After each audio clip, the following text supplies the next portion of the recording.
നമസ്കാരം, ഞാൻ ശശികുമാർ തിരുമല്ലവാരം. ഇതെൻ്റെ 232ാമത്തെ എപ്പിസോഡാണ്. ഇത് ഞാൻ പറയാൻ ഉദ്ദേശിക്കുന്നത് ഈ കലികാലത്തിനെ പറ്റിയാണ്.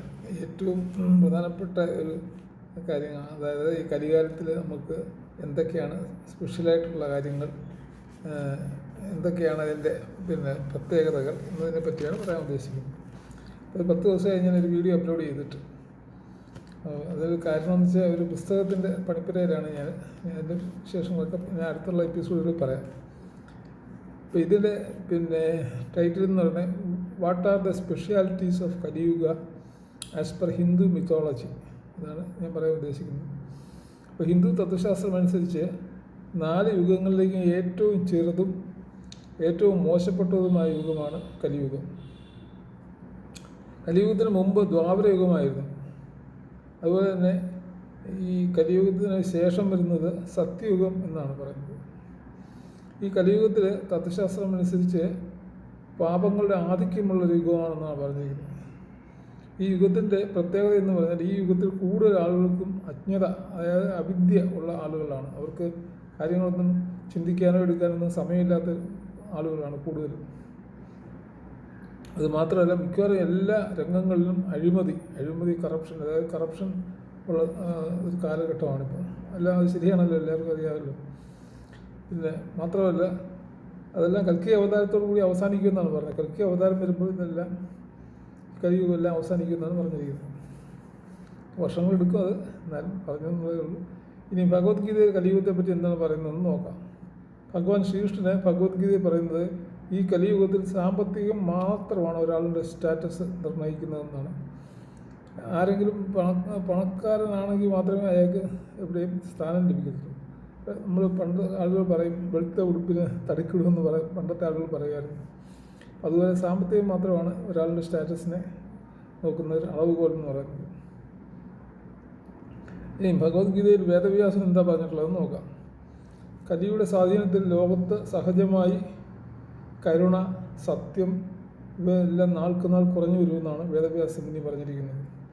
ഇനി സ്ത്രീപുരുഷന്മാർ തമ്മിലുള്ള ആകർഷണം എന്ന് പറഞ്ഞാൽ യഥാർത്ഥ പ്രണയമേ ആയിരിക്കത്തില്ലെന്നാണ് പറഞ്ഞത്. അവർ അന്യോന്യം സ്നേഹിക്കുന്നതും അവർക്ക് വെറും അഭിനയം മാത്രമാണ്. അവരുടെ പുറമേയുള്ള സൗന്ദര്യം മാത്രമേ അവർ അങ്ങോട്ടും ഇങ്ങോട്ടും ശ്രദ്ധിക്കത്തുള്ളൂ എന്നാണ് പറയുന്നത്.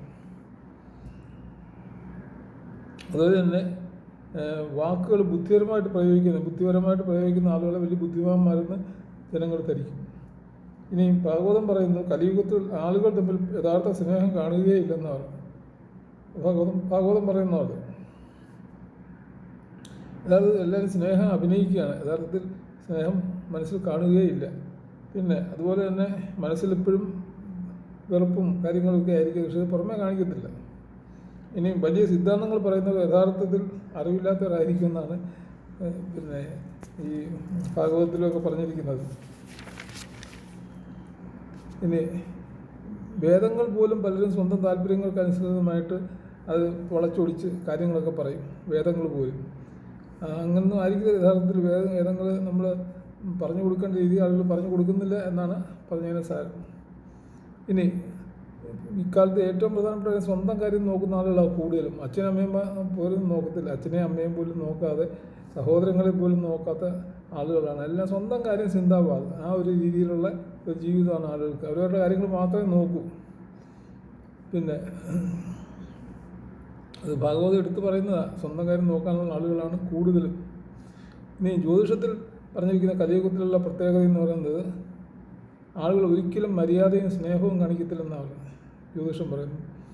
ഇനി ഈ കലിയുഗത്തിൽ ഒഴിവാക്കേണ്ട 3 കാര്യങ്ങൾ പറഞ്ഞിട്ടുണ്ട്. അത് വളരെ പ്രധാനപ്പെട്ട കാര്യങ്ങളാണ്. ഇപ്പോൾ ഏറ്റവും എല്ലാവരും പറയുന്ന ലഹരിയുടെ കാര്യമൊക്കെ ഇതിനകത്ത് പറയുന്നുണ്ട്. അതായത് ചൂതാട്ടം, മദ്യപാനം അല്ലെങ്കിൽ ലഹരി ഉപയോഗം, ഈ സ്ത്രീകളെ ആയിട്ടുള്ള മോശമായിട്ടുള്ള ബന്ധങ്ങൾ, ഇത് 3ഉം കഴിയുന്നതെന്നല്ല, അത് 3ഉം പ്രധാനമായിട്ടും ഒഴിവാക്കണമെന്നാണ് ഈ ജ്യോതിഷത്തിലും പറഞ്ഞിരിക്കുന്നത്.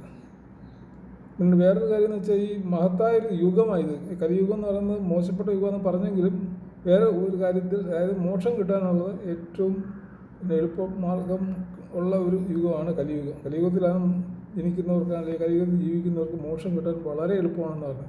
അതിന് വേറെ ഒന്നും വേണ്ട, നാമജപം മാത്രം മതി. അതായത് ദൈവത്തിൻ്റെ നാമം, അത് ജാതി മത വ്യത്യാസമില്ലാതെ ദൈവത്തിൻ്റെ നാമം ജപിച്ചുകൊണ്ടിരിക്കുക എന്നുള്ളത് മാത്രമേ ഉള്ളൂ ഈ കലിയുഗത്തിൽ മോക്ഷം കിട്ടാനുള്ള മാർഗ്ഗം എന്നാണ് പറഞ്ഞിരിക്കുന്നത്. ഇത്രയാണ് പറയാനുള്ളത്. നന്ദി, നമസ്കാരം.